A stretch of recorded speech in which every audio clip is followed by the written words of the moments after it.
Trustee Canty, Here. Trustee Baldino, Here. Trustee Schwingbeck, Here. President Hayes. Here. First item on the agenda is the approval of minutes, and we have one set to approve tonight. That's from our village board meeting of May 18, 2020. Are there any changes or passes? Move approval. Second. Motion to approve by Trustee LaBedz, seconded by Trustee Rosenberg. Roll call.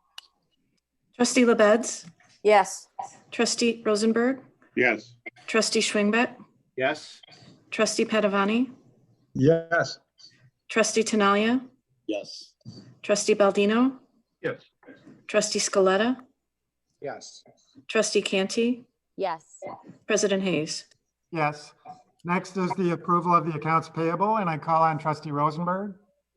Thank you, Mayor Hayes. I move approval of the warrant register with a check date of May 30th, 2020 in the amount of $866,554.20. Second. Motion by Trustee Rosenberg, seconded by Trustee Scaletta. Any questions or comments from the board? Anything from the audience? Seeing none, roll call.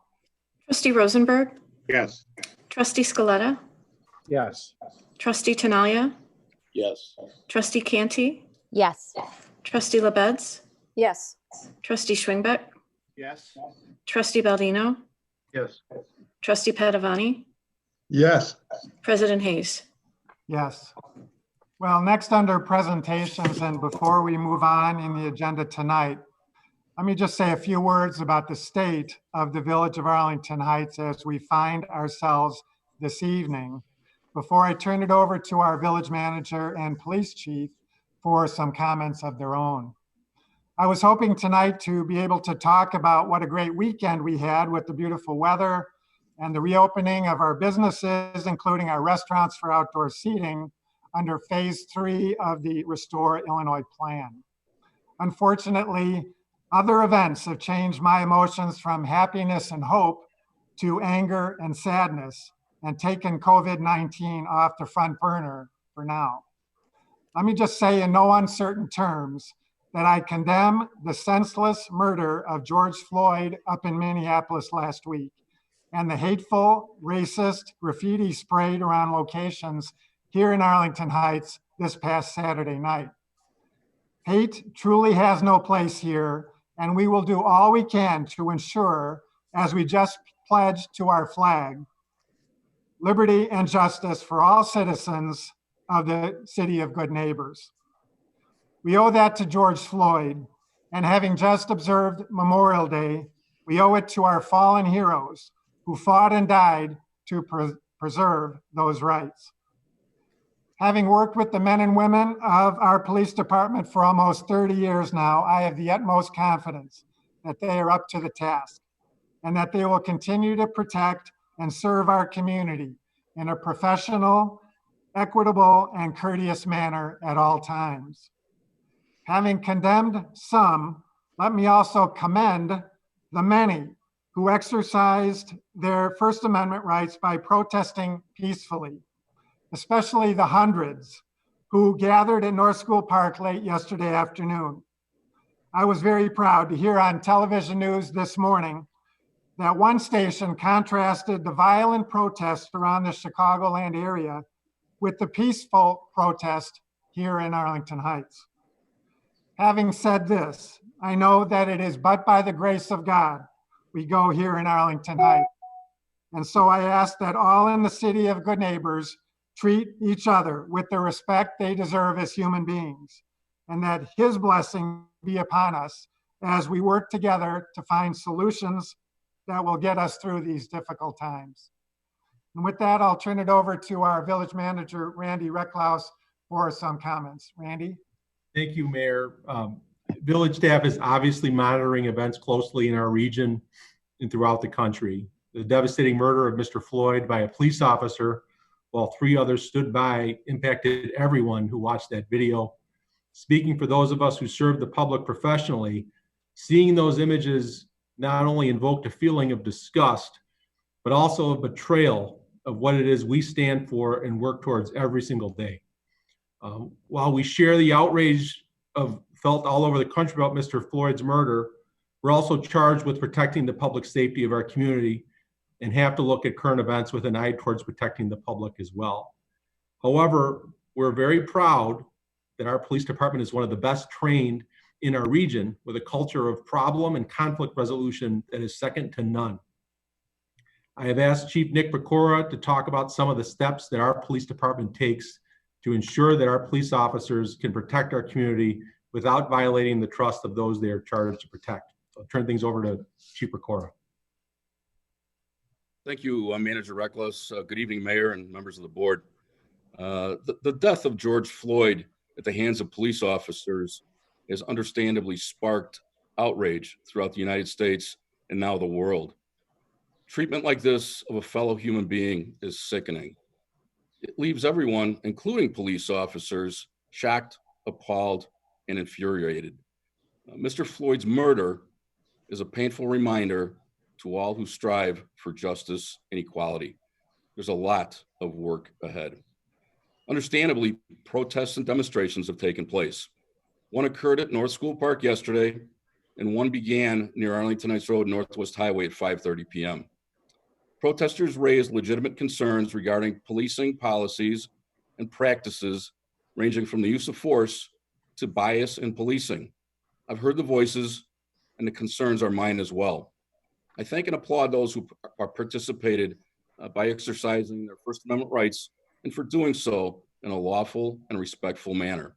I've said it before, and I'll say it again, Arlington Heights is my home. It's not just a place that I come to work. The reputation of this community, and especially the police department, is something that's near and dear to me. The Arlington Heights Police Department is proud of the fact that we are a nationally accredited law enforcement agency. Best practice policies guide this organization and hold us to a much higher standard. The police department constantly trains to hone our skills. Roll call briefings and in-service classes are some of the ways this task is accomplished. State mandated training subjects are addressed. They include civil rights, proper use of authority, cultural competency, human rights, procedural justice, de-escalation, and legal updates. I know AHPD is a cut above. Keeping current in our training adds value and accountability. Our police officers are professional.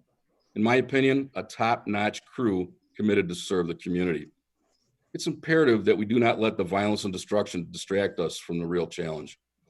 Any officer who treats a human being like what I viewed in that viral video should not wear a badge. And as I conclude, please do not judge or categorize the loyal, dedicated, and skilled Arlington Heights police officers as more of the same. Mayor, members of the board, thank you for the opportunity to be with you this evening. Well, thank you, Chief, for those comments. Very appropriate. And again, thank you for all the great work that the men and women of our police department do on a daily basis to keep us safe here in the village of Arlington Heights. I thank you, and I'll pass your comments along. Thank you, Chief. All right, with that, then we will move on in the agenda to citizens to be heard. And we do have a few comments that were submitted in advance of the meeting that we would like to read into the record. And I will call on Village Clerk Becky Hume to do that. Becky? Thank you, Mayor. The first letter comes from Rosemary Walter. She asks, what training has our police force had and continues to have to be comfortable that such an event as the George Floyd incident would not happen in Arlington Heights? Well, I think, Chief, unless there's anything else you want to add, I think Chief addressed that. And so, Chief, anything else you want to add on that question?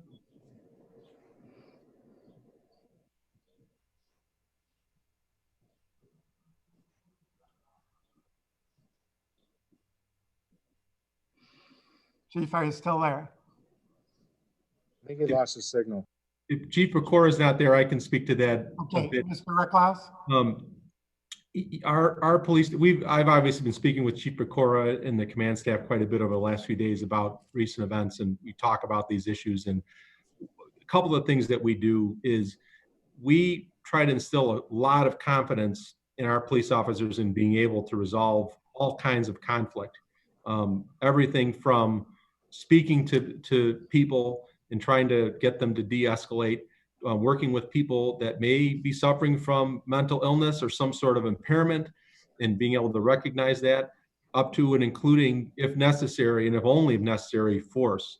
Part of our new police station, we received a grant, and we have a facility that allows very high-tech electronic training where we go through a variety of scenarios on the use of force and the appropriate and inappropriate use of force, so that their first encounter with these types of situations is not out in the field. We also spend a fair amount of time and energy and money on sending our officers to training on these issues. And, you know, we look at force as a continuum, and so that there are a variety of options available to our officers prior to laying hands on an individual or having, God forbid, to use deadly force. This is very much a topic of conversation in our department and something that we focus on regularly. And I know if Chief McCarr were here, he'd be able to go into even greater detail. All right, thanks, Mr. Ecklos. And thank you for that comment and question. And Beck, you have one more? I do.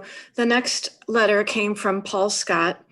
He writes, he wants to voice his support for the students who left their comfort zone in Arlington Heights yesterday to express their solidarity with other patriots around the country by marching against institutional racism in policing and law enforcement. I also want to reiterate the statement I made during my last presentation to the board, which was that, quote, "This is a country that continues to punish Blackness," end quote. Finally, I challenge those of you who defend Arlington Heights as a great and welcoming city by asking for who this is true. Welcoming is not the opposite of unwelcoming. Being welcoming is a deliberate action. And in the case of African Americans, it should mean even more given the village's legacy around housing and exclusion. Know that Arlington Heights does not exist in a vacuum, and that the failure to embrace diversity fully will prevent the village from being the best it can in the eyes of many who help make the lives you lead and enjoy possible. Thank you. And that's his letter. Becky, do you have any others that were submitted in advance? Not for citizens to be heard, no. Okay, and at this point then I would go to the audience. Is there anyone in the audience participating virtually that wishes to address the board on an item not on the agenda?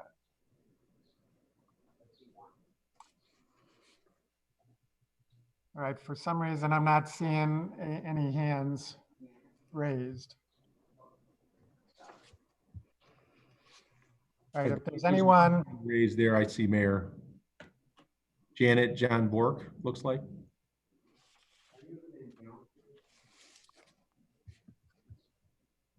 Yes.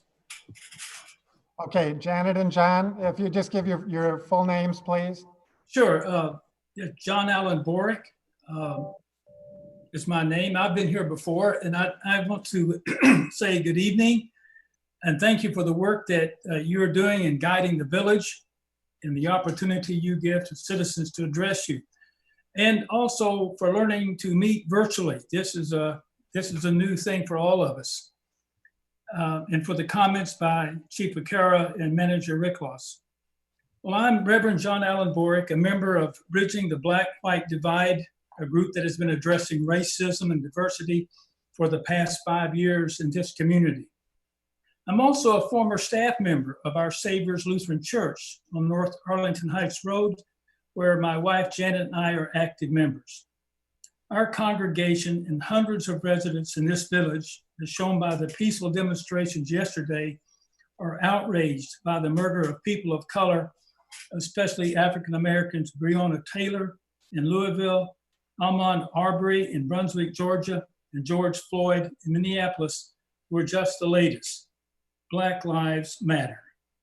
To respond to these issues, members and friends of our group have appeared before this body regularly for almost a year, urging you to formulate a policy of diversity, equity, and inclusion, referred to as DEI in human resource departments.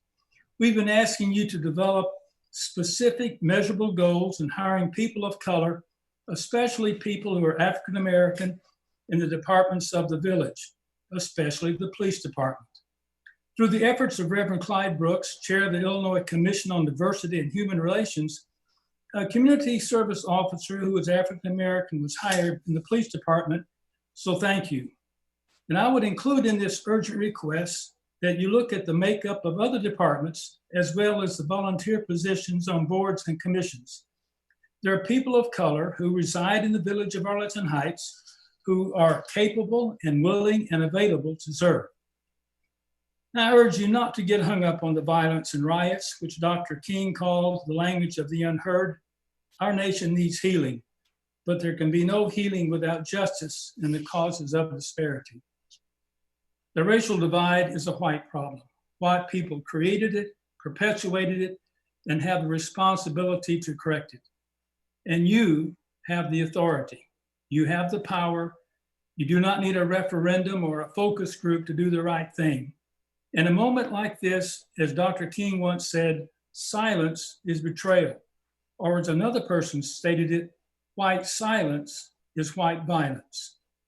So make the decisions, take the actions, be the leaders that you are in this crucial period of our history, because any time is the right time to do the right thing. Thank you. Thank you, Mr. Borick.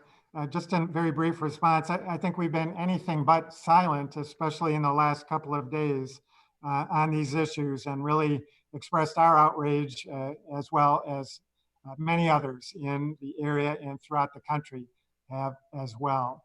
And so diversity remains one of our main goals for this year. Unfortunately, we've been sidetracked after 3 months by the COVID-19 pandemic, but it certainly remains at the front of our goals, and we will continue to pursue any and all efforts to fulfill the goals and objectives that are stated in that village board goal. Mr. Recklouse, it's been a couple of months since we've addressed this in a village board meeting. Do you have any updates from your end?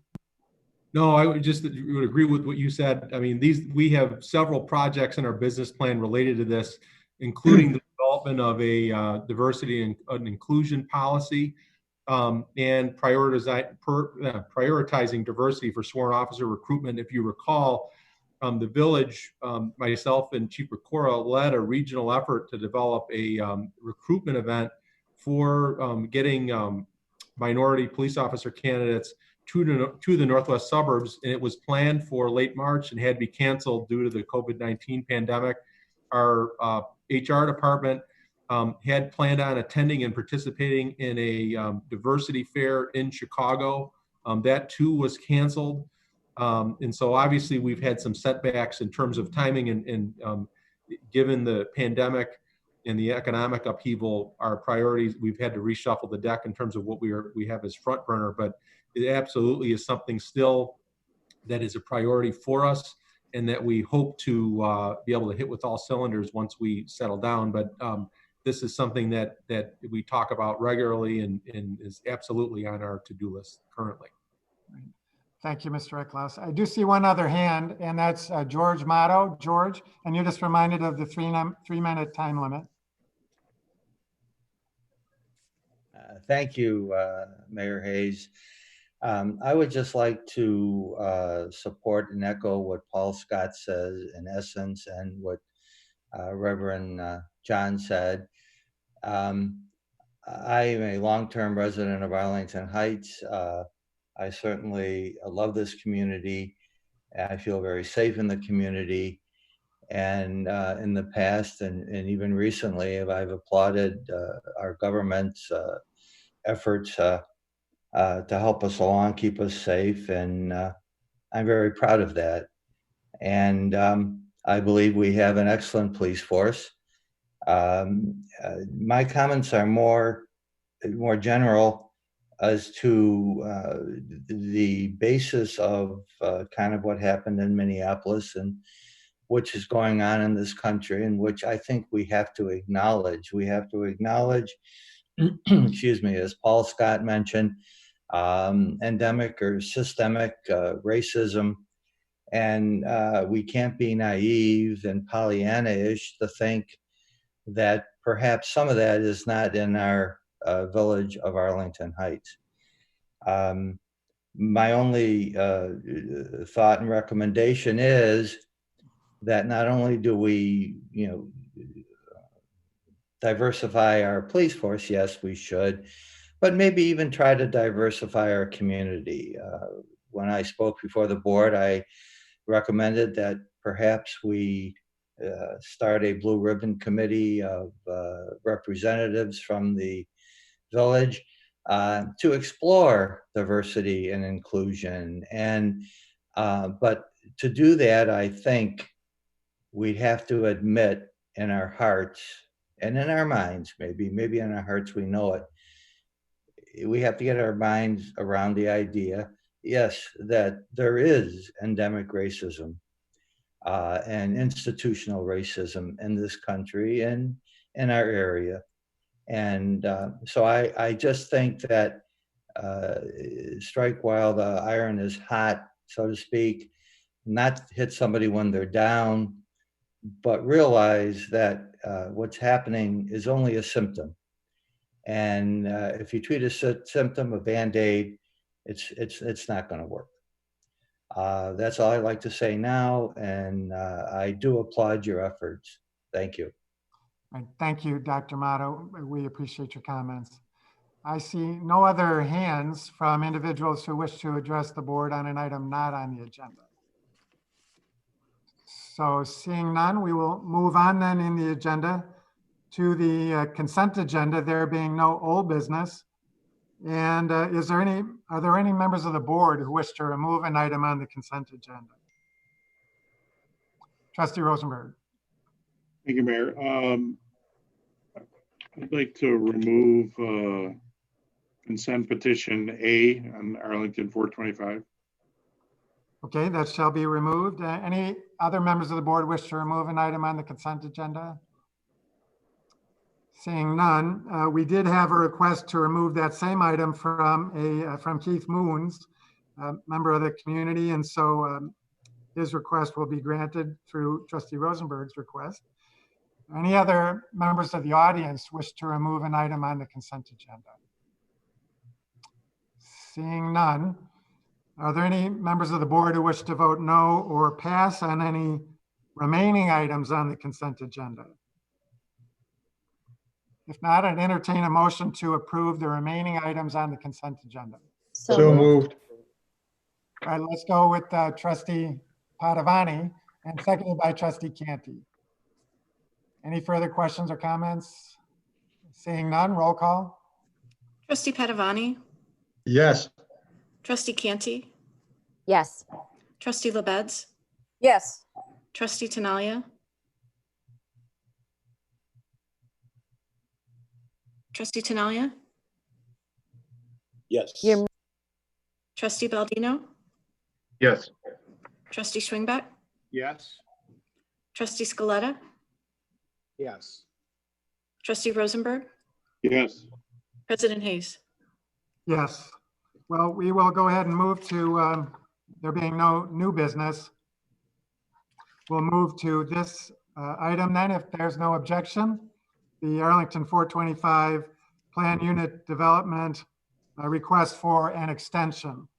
And so I do want to call first on Trustee Tinaglia.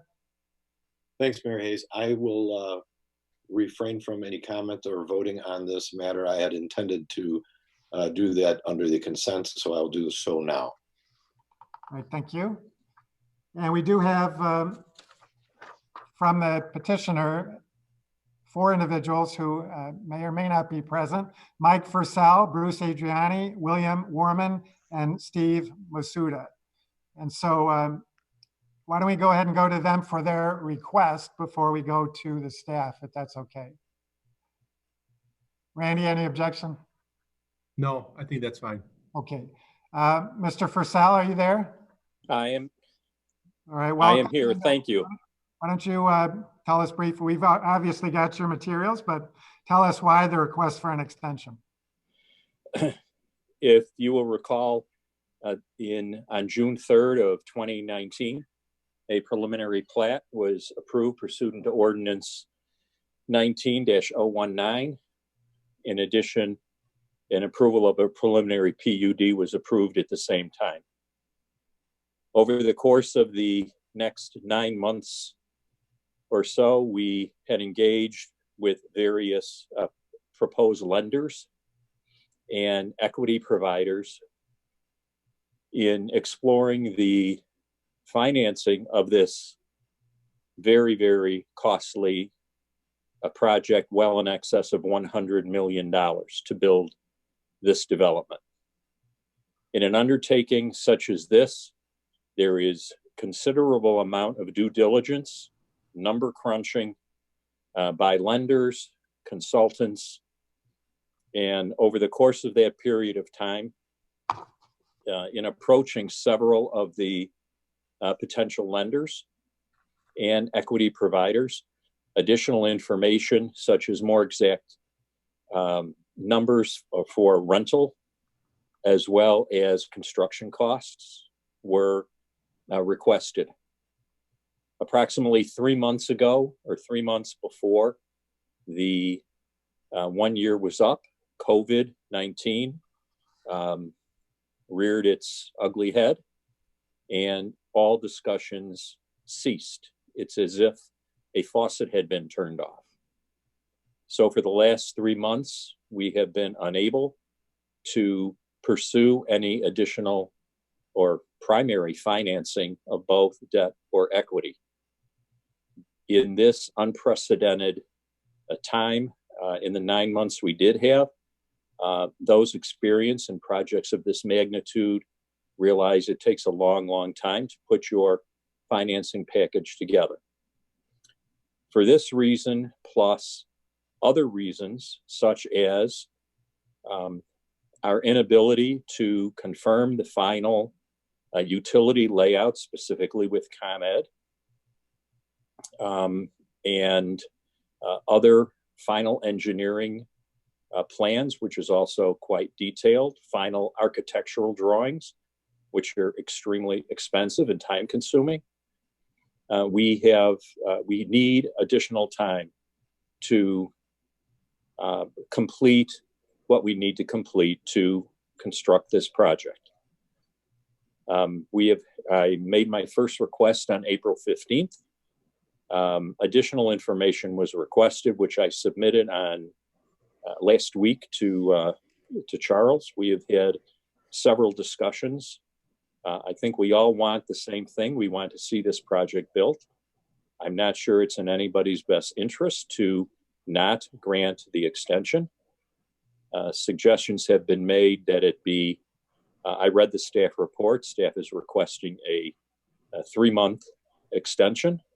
We are requesting an extension of up to a year, but at such time as the parties have agreed to ComEd, the village, developer, as to a final engineering plan and utility plan, we will gladly make the dedication.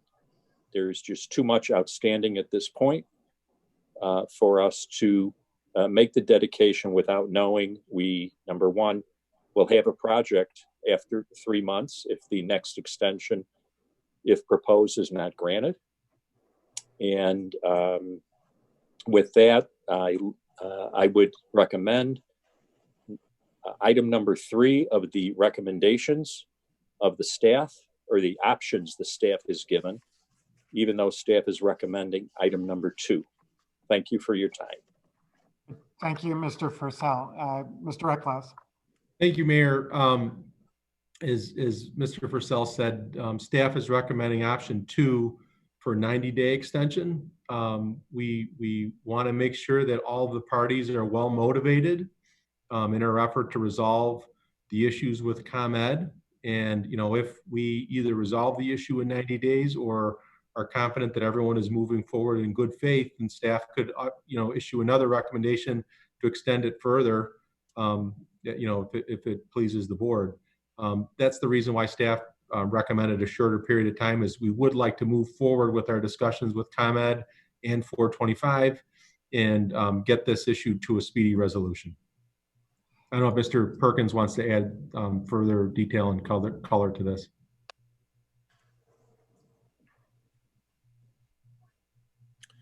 Thank you, Randy. Good evening, everybody. Yes, that is correct. We are definitely supportive of the developer's request to receive an extension. It has been granted by the board in the past for other projects. We're just recommending that we take incremental steps to get to that 1 year total extension. So over the next 3 months, we can continue those discussions, hopefully with Commonwealth Edison, if we're able to come up with a resolution on how they would relocate those overhead utilities. That does require perhaps the dedication of part of the right-of-way along Chestnut Avenue. Then we have the opportunity to have that portion of the final plat activated sooner than the full 1 year extension. So again, we're not opposed to extending this. In fact, we would recommend that, but just doing it in smaller steps up to that 1 year limit. So that was the rationale for staff's recommendation for a 90-day extension. See what discussions we can have. The mayor just wrote a letter to Commonwealth Edison encouraging them to meet with us, and they have responded in their willingness to do that. So we would like to see how those discussions pan out. And then before the 90 days are up, we would put the item back on the agenda to extend again, if that was necessary. All right, thank you, Mr. Perkins. Questions from the village board? Trustee Canty. So Charles, can I ask you, who is responsible for keeping the pressure on so that we don't get to the 90 days and then have to go through this again, and then 90 days after that and 90 days after that? Who keeps that pressure on to get this resolved? Well, there are a number of players involved. So there's Commonwealth Edison as the utility company. Mm-hmm. There is the village. There is Arlington 425 because the utility is run above their property. And then there is the developer of Sigwalt 16. So there are 4 parties.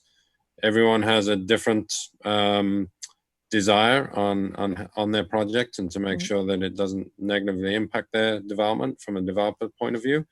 The village wants to make sure these utilities can get relocated underground in an efficient way that doesn't disrupt the downtown. These provide major services. The one that runs above provides power to a lot of the downtown and also the Vale Garage. So it's important that for these developments to move forward, that utility line get relocated. I'm guessing that there will have to be an extension again.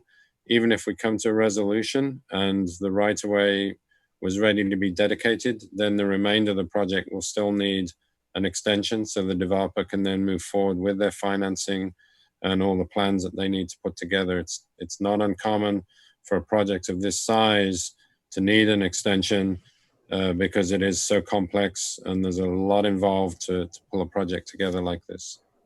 Sure. And what is the consequence if we don't approve an extension, or if we were to approve a 12-month extension and there's no resolution at the end of it? What's the consequence then? So if there's 2 questions there. So the first one is if the board didn't grant an extension, then on Wednesday, June 3rd, their approvals would expire for the subdivision. The PUD would still have 12 months remaining, but the subdivision would expire, and then the developer would have to start back again at the beginning of the process and go through all the public hearings and all the staff time and everything that was entailed with that. If a 12-month extension was granted and it still wasn't resolved, then the developer does have the option to request an additional extension or extensions, plural, but that would have to go to the Plan Commission, not in a public hearing, but a public meeting. For discussion and recommendation, and then that recommendation would come back to the village board.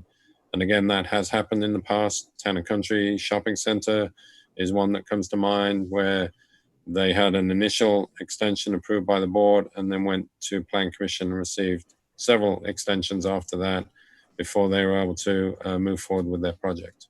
Okay.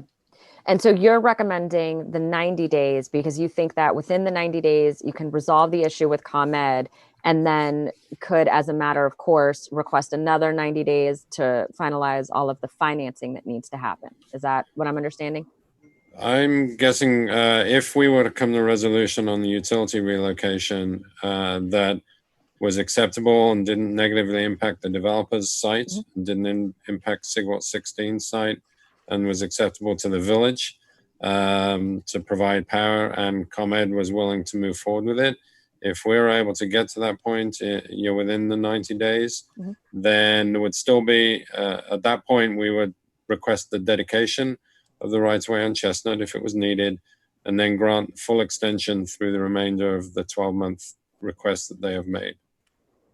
Through the 12 months. So not the next request wouldn't be for a 90-day period. It would be for a 9-month period. That would be if we had a resolution with Commonwealth Edison. If we didn't, we might then recommend another 90 days. Okay. All right. Thank you, Charles. Thank you. Trustee Rosenberg, did you have a question? Or Mr. Eckles, did you have a response? I was just going to add one other thing. The bottom line is staff is not comfortable recommending a full extension until we're confident that we can resolve these issues, because these are fundamental of the project and for the development of the surrounding area, the whole block. So we just want to make sure, again, everybody is as motivated as we can make them to get this resolved as quickly as possible. Sure. All right, Trustee Rosenberg. Thank you, Mayor. So Charles, in light of that, aren't we just better off maybe just picking a 6-month extension time frame as opposed to 3 months or 12 months? Because realistically, 90 days, not a whole lot gets done from the standpoint of, parties meeting and coming to conclusions and, coming to resolution on some of these issues that are before us. So it just seems like too short of a time frame, as Trustee Canty was referring to. Wouldn't we be better off with a longer time frame and still have as much pressure on, even with the 90 days, and not have to come back before the board and go through all this with a 6-month extension period? Well, we talked about that, and we're not necessarily opposed to a 60-day time period. The challenge with that is... You mean 6 months, right? I'm sorry, 6 months rather. I apologize. The challenge with that is that at that time we're into, the end of November, and if we were to get a resolution then, could the relocation occur during that time frame? We have Sigwalt 16 that started construction, but they will come to a point where they will have to stop if these utilities can't get relocated. So yes, it may well be that in 90 days we're back before the board to request an extension again, or to add to this extension that's already been granted. But we felt that that was the best approach to, while we would then have both developers motivated, the village motivated, then try to get ComEd motivated to come to a resolution. There's a strong likelihood that in 90 days we'll be back before you asking for an extension again, but at that point we would be in a position to give everybody an update on what has occurred during that time period. Trustee Scaletta. Thank you, Mayor. I have to agree with staff. I think that, last year when we approved this, I expected by now we would be, or that the developer would be digging, and that's not happening. And so we need to move this along. And since staff has already talked to ComEd and they're willing to sit down and have a meeting, I think that 90 days is a good amount of time for us to figure out exactly where they're at. And, it's on consent agenda. So this could always go forward quickly. So I don't think it's taken up a lot of our time. And I think that 90 days is a good amount of time to figure out exactly where they're at. Right. Thank you, John. Trustee Baldino. Mayor, yeah, I was actually with Trustee Rosenberg, thinking more along the lines of 6 months. But then Charles just said that if this plan doesn't move along, we're also going to be holding up Sigwalt 16, and that raised a big red flag for me. So I am also, I absolutely want to grant the extension in favor of the 90 days. And if we have to do this again in 90 days, we'll just do it again in 90 days. Thank you, Mayor. Yeah, I would concur with that as well. Any other comments from the board? Trustee LaBedz. I just want to say I concur with that too. Like Trustee Baldino, I thought Trustee Rosenberg's suggestion of 6 months seemed reasonable, but after hearing Mr. Perkins describe the situation better in more detail, I agree with the 90 days and in trying to get this moved along. I don't have any problems with doing an extension, and if we need to do an extension again, I have no problem with that, because ultimately we voted in favor of this and would like to see this to come to fruition. We all do. So I would go with staff recommendation. Okay, thank you. Anybody else from the board? Anybody from the audience wish to address the board on this agenda item? I see one, Julie Workman. Mayor, you had Mr. Moons too. All right, let's go to Julie first. Can you hear me okay? Gotcha. Super. Good evening, everybody. My name is Julie Workman. I'm an attorney for MI Homes, which is the developer of the Sigwalt 16 development, which is immediately south of Arlington 425. And I'm not going to voice an opinion on 3 months versus 6 months versus 12 months. I do very much appreciate the board's effort to keep both developers motivated to do what we all promised to do. I think it's just very important for the board to know that our project is very, very likely to be delayed indefinitely if these issues can't get resolved. As they probably recall, there is a ComEd line that bisects our property that then runs up into the Arlington 425 property. And from there it splits off and it feeds parts of downtown Arlington Heights, including, I believe, the parking garage. We need to figure out a way to get the attention of ComEd. And from what I'm hearing tonight, it sounds like there have been discussions about a dedication of either easement or right-of-way along Chestnut.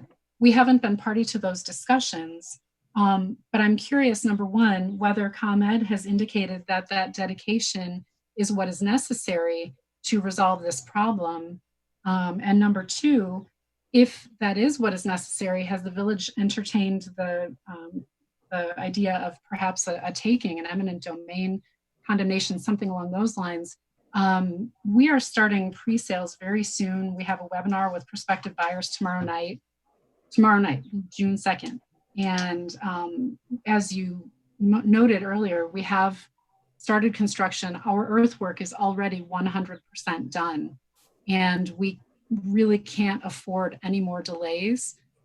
So these two projects, unfortunately, really have become, at no fault of our own, really tied together, and our hands are getting tied because of this. So I know that the village is taking all possible efforts to correct this problem and to get a resolution in place. And we look forward to being part of those discussions over the coming weeks. But I just want to urge the board to make sure that whatever's happening on Arlington 425, I would like to keep them motivated, keep the folks there motivated to help us keep our project moving forward as well. Thank you, Ms. Workman. Charles or Randy, do you have anything in response to that, Mr. Ecklaus? I would just say, I don't know that it would be appropriate to get into the nitty-gritty details of our discussions with ComEd and the two developers, publicly this time until we're resolved. I think that the basic ideas and the principles have been laid out here, and but that's, I think, all we would be comfortable saying at this point. Okay, thank you. The only other hand I see is Mike Fursell. Mr. Fursell, did you have some additional comments? Yep. Yes, I did. I wanted to clarify for the record a few points that absolutely must be made. Number one, we started conversing with ComEd well before this project was even approved. We paid ComEd a deposit last September, to apply for the relocation of the utilities on our site. We have sent letters, we have had calls. ComEd has changed the representative for this site 3 times in the last 6 months. We are completely 100% dedicated, pardon the pun, to have this problem resolved. I am getting the impression from the testimony and from the view of some members of the board that this is a Arlington 425 delay issue. And believe me, it is absolutely the opposite of that. We have been unable to contact ComEd. They don't call back, they don't correspond. I will get into a little nitty gritty. The village has done the same thing. It took a letter from the mayor written last week to get action and motivation from ComEd to respond to requests from the village from last October. This is not an Arlington 425 issue, and it seems that we are almost being the scapegoat for an issue that we side with the village, we side with Sigwalt 16 very, very much, and want to get this resolved. So the 3 months, if we don't get it resolved, of course, we'll be back. We will ask for another extension. But I do want to make it clear that this is not on us. It is anything but. Thank you very much for your time. Mr. Fursell, and that's the reason why I wrote that letter, is because we're not blaming you. We understand it's ComEd's issue, and so we're trying to do all we can to rectify that. And so we just want to make sure, as you do, that this project gets built and Sigwalt 16 gets built, and that we complete our downtown as everyone envisioned. And so I don't think anyone's blaming anybody other than ComEd right now. So thank you for your comments. Anyone else in the audience wish to address the board on this agenda item? I know Mr. Moons submitted written comments to remove this from the agenda, but I don't see his hand raised and I don't see his name as attending. So unless I see any other hand, Ms. Workman, are you raising your hand again? Yes, I am. I wanted to make two quick comments. First of all, just a quick response to Mr. Fursell. I appreciate your efforts with ComEd, and we have had the same exact experience. It's been extraordinarily frustrating. We're right there with you, and whatever we can all do to present a unified front to hopefully get them to listen to us and work with us is greatly appreciated. I would just throw out two other quick points. Number one, again, if the question is regarding dedicating a right-of-way or easement area along your frontage, that's exactly what we were required to do, and that's what we did in our plat of subdivisions. So that does seem like it would be maybe an easy fix if that's something that ComEd is requiring or would require. And I would also throw out to the board the possibility that maybe this extension be conditioned on the Arlington 425 folks committing to dedicating that easement if it would resolve this problem. Stop getting in the middle of it. Okay, thank you. Any other members of the audience or the board? Trustee Rosenberg. Mayor, does it make sense to try to reach out to maybe any of the legislators or the Department of Economic Development at all in the state to try to put more pressure on? Well, I think, Charles, you said they've agreed to a meeting, ComEd? Yes, Mayor. After they received your letter, they did contact, I believe, Public Works and the manager's office, and offering to meet with us to discuss, how they can relocate the overhead lines. And we've seen one concept from them, but we don't know what all the options are to relocate all of the utilities. Have we scheduled the meeting yet?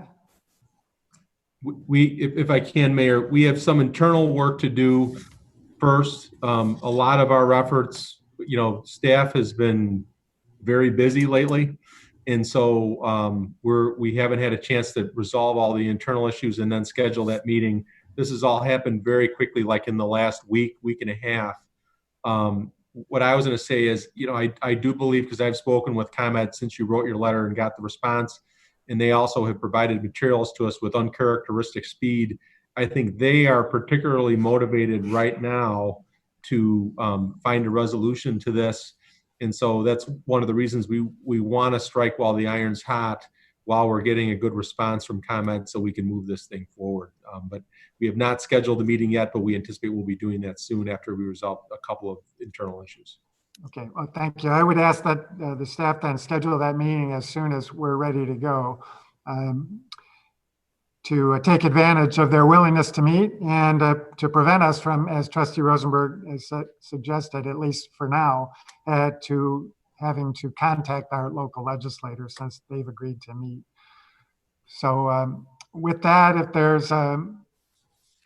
Fursell, do you have a final comment before we take a motion and a vote? Yes, this will take only 1 second in response to Ms. Workman. Our ordinance requires the 8-foot dedication on both Highland as well as Chestnut. It is the same as was in the Sigwalt 16 ordinance, so there is no taking necessary. We've already agreed to it, and it is part of our approvals. Thank you. Okay, with that, I would entertain a motion. Trustee Baldino. Thank you, Mayor. I would move that the board grant a 90-day extension to see if an acceptable plan is provided by ComEd to relocate the overhead utilities running through the property, and the village board may grant further extensions at that time. Second. A motion by Trustee Baldino, seconded by Trustee Canty. Any further questions or comments from the board or from the audience? Seeing none, roll call. Trustee Baldino, Yes. Trustee Canty, Yes. Trustee Padovani, Trustee Padovani, Sorry, yes. Trustee LaBedz, Yes. Trustee Schwingbeck, Yes. Trustee Scaletta, Yes. Trustee Rosenberg, Yes. President Hayes. Yes. Well, thank you, all members of the team from Arlington 425 and also Ms. Workman from Sigwalt 16. Hopefully we'll get things moving quickly, and eventually we're going to see some very high quality developments on Block 425. So thank you for your dedication and commitment, and we'll keep working. Thank you. All right, we'll move on in the agenda then to the report of the village manager, Mr. Recklaus. Thank you, Mayor. You know, obviously, I think it's an understatement to say that this has been and continues to be a very unique year. And, you know, it's no surprise to anyone that the village's ability to hold the main event and Taste of Arlington this year has been in doubt for quite some time. And the Restore Illinois plan that was put out by the state prevents festivals from occurring until stage 5, which really can't occur until a vaccine or treatment is widely available. At this point, given the large amount of work that needs to go into these events, as well as the cost, typically around $80,000, and our desire to avoid putting residents at risk, and the fact that it seems very unlikely that there will be a treatment or vaccine widely available by August. In addition, that we have this new Arlington Alfresco concept that would be in conflict with Main and Taste. Staff is recommending the formal cancellation of the main event and Taste of Arlington in 2020. We did receive a letter of concurrence from the Chamber of Commerce on this matter. And so, you know, we're looking for some discussion and recommending concurrence with our recommendation this evening. All right, thank you, Mr. Recklaus. Questions or comments from the board? Trustee Scaletta. Thank you, Mayor. Yes, I mean, it's unfortunate, but I just don't see how it's possible for us to be able to pull off an event of that magnitude. Not only is there a lot of planning that goes on that leads up to both of these events, but the streets are shoulder to shoulder. And this just is not possible at this point. And I appreciate the staff taking a wait and see approach. But unfortunately, it's just it's not in the cards this year. And it's unfortunate because it brings our community together to celebrate Arlington Park, brings our community together to just celebrate the summer. And also, you know, many of our restaurants and businesses rely on this event, not only to sell food and beverage, but to get exposure for those businesses that are outside of the downtown core. So I appreciate staff's efforts, but there is no other choice than to postponed to 2021. Thanks, Thank John. you. Trustee Canty. Yeah, I absolutely agree. I applaud the efforts of everybody to see if there would be a way to make these happen. These are some of my favorite events and my family's favorite events during the year, but there's just no way to do that safely. And I think the longer we delay it, the more complicated and costly it becomes. So I would agree with staff's recommendation and my fellow trustee Scaletta to push this until 2021. Right. Any other comments from the board? Seeing none, any comments from the audience? Seeing none. Do we need a motion on this? Mayor, there was one question from the audience that we did. You're right, Becky. I'm sorry. We did That's okay. receive comments from one individual who submitted comments in advance. So, Becky? That's correct. This comment came from Joseph Pricing.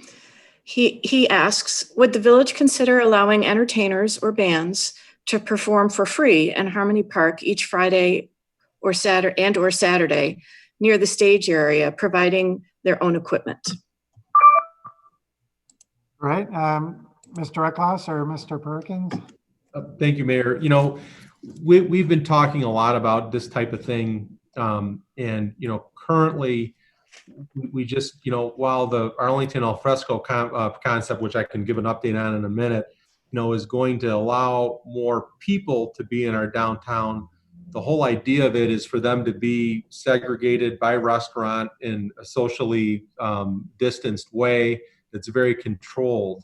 And one of the reasons we canceled Sounds of Summer, while it's a huge benefit to our restaurants and a big part of kind of how our whole identity in the summertime, is that it does kind of encourage gathering, which under our current phase is not something that's allowed or recommended. And so I think it would be difficult for us to commit to something like this at this time. I mean, as things evolve, I think, you know, we've been in a mode of adapting quickly to things and looking at what we can do. And so I wouldn't say, you know, never say never on this, but I think, you know, at this time, it's difficult to commit to anything that's going to cause kind of an uncontrolled gathering, organic gathering of that nature, given, you know, that we are still recovering from a pandemic, and we don't want to have another flare up because of something that we choose to do here in our downtown. All right. Thank you, Randy. And thank you, Mr. Pricing, for that comment and suggestion. Anything else from the audience? Seeing none. Again, do we need a motion on this, Randy or Robin? You know, I think if we had some motion and clear direction from the board, it would be helpful for everyone involved. So if we could get how about a motion to concur with the staff recommendation to cancel this year's main event in Taste of Arlington by Trustee Scaletta. Go ahead, John. So moved. Second. Motion by Trustee Scaletta, second by Trustee, who did it? Rosenberg. Trustee Rosenberg. Any further discussion? Roll call. Trustee Scaletta? Yes. Trustee Rosenberg? Yes. Trustee LaBedz? Yes. Trustee Schwingbeck? Yes. Trustee Padovani? Yes. Trustee Baldino? Yes. Trustee Canty? Yes. Trustee Tinaglia? Yes. President Hayes? Yes. All right, Randy, you had some additional items? Yes, I was just gonna, you know, remind everyone that there's, you know, our Arlington al fresco concept, which allows the increase in seating for restaurants by allowing them to sit outdoors and expand outdoor seating into the sidewalk and street will begin on Wednesday. A great deal of work has been done by staff and the businesses to try to facilitate this concept. You know, it will be, the whole idea of this is that it'll be controlled and safe.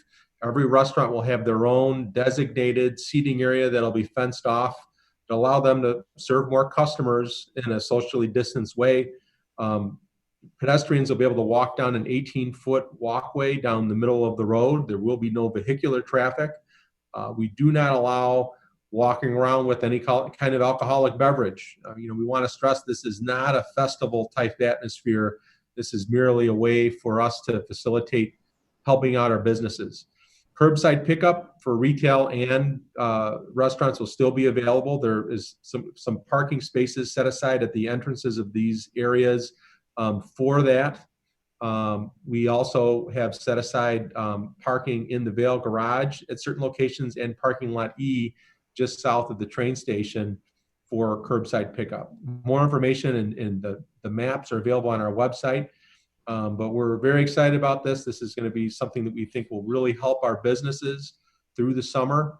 This is currently scheduled to run through Labor Day weekend. And you know, we think it'll be a good, safe way, given today's realities, for folks to enjoy what our downtown has to offer. And so we're very excited about being able to move forward with that on Wednesday.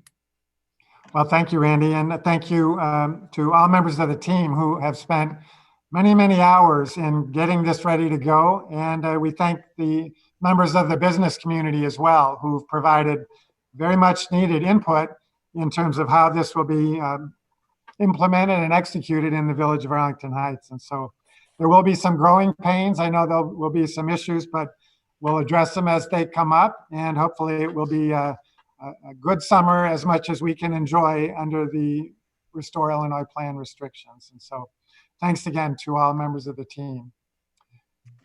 Randy, anything else besides the request for closed session? Nothing further this evening. All right, anything from the village board under petitions and communications? Seeing none, I'll go back to the village manager. So I would respectfully request that we enter into closed session per 5 ILCS 120/2C21, discussion of minutes lawfully closed, whether for the purpose of approval of the minutes or the semi-annual review of the minutes, and 5 ILCS 120/2C1, appointment, employment, compensation, discipline, performance, or dismissal of specific employees or of the public body or legal counsel. And just a point of order, we will be ending, if the board concurs to go into closed session, what we'd be doing electronically would be ending this meeting, and then we would be entering into a separate private Zoom meeting to discuss those issues. All right, thank you, Randy. Trustee Scaletta? I move to go into closed session as per all the numbers and letters that Randy gave. All right, thank you. Second. Trustee Canty, motion by Trustee Scaletta, second by Trustee Canty to go into closed session. There is no discussion, so roll call. Trustee Scaletta? Yes. Trustee Canty? Yes. Trustee Schwingbeck? Yes. Trustee Tinaglia? Yes. Trustee Padovani? Yes. Trustee LaBedz? Yes. Trustee Rosenberg? Yes. Trustee Baldino? Yes. President Hayes?